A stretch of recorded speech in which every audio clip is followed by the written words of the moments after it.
Oh yeah, been here, seen this. Put some butter on it.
Greetings, and welcome to Dublin, Ohio, where things might get a little corny.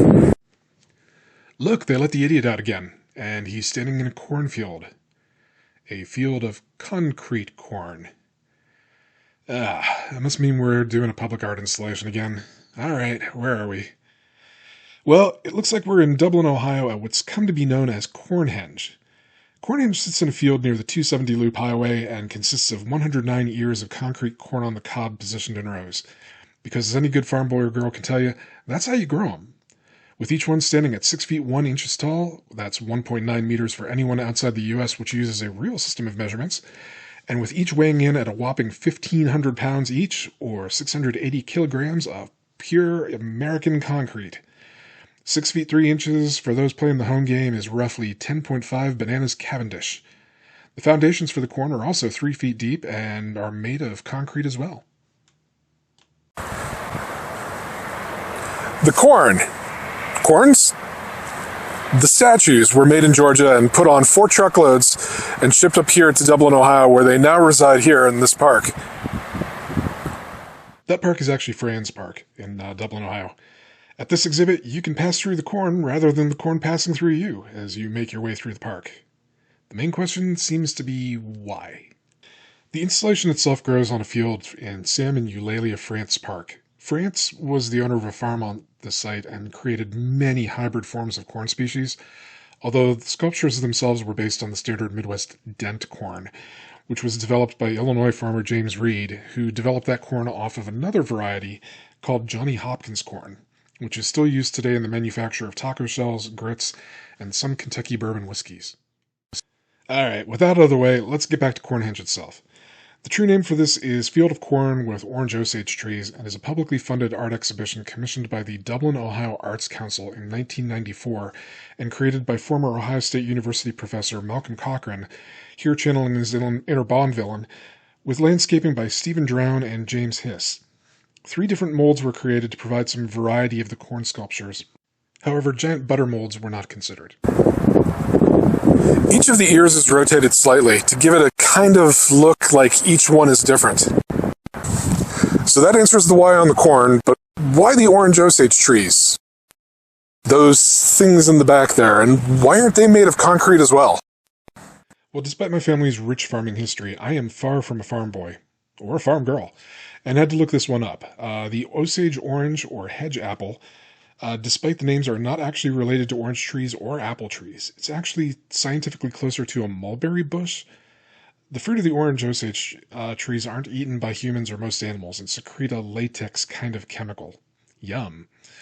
And I guess it was just cheaper and easier to grow the trees than to build them out of concrete. Farmers would use the hedge apple to grow, well, a hedge at the end of their fields. The branches would grow out thorny and create a barrier through which large animals like deer were unable to get through, and would thus help to preserve their corn crops. Although largely replaced by barbed wire in the 1840s, the Osage orange tree hedges were described as being horse-high, bull-strong, and pig-tight. Words that were also used to describe my ex-college roommate by his ex-girlfriends. Shout out to Bruce from Adelaide. Did you ever pass business math? Another fun adjacent fact is that wood from the orange osage trees were used to create bows and clubs that were used by the First Nations tribes.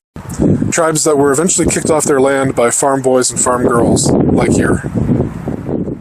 Since its creation in 1994, Cornhenge has become an incredibly popular piece of public art in Central Ohio, with it receiving the Best of Columbus honors by the readers of Columbus Monthly magazine every year it's been nominated since 2008, including 4 #1 awards for Best Public Artwork in Central Ohio. Sadly, there have not been any calls to add a giant stick of butter or giant butter artwork at either end of this installation, but hopes remain high. As was Bruce in our dorm room on Saturday nights.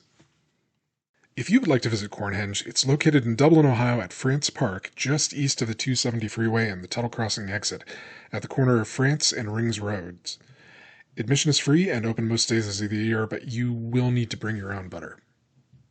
If you like this video, we appreciate it because it's really not great yet, but we will get better. But if you did like this video, found it interesting, and want to see more interesting things from Ohio, America, and all over the world, please like, subscribe, and ring the bell to follow this channel and receive updates about future videos. And as always, thank you for watching, and we'll see you in the next video.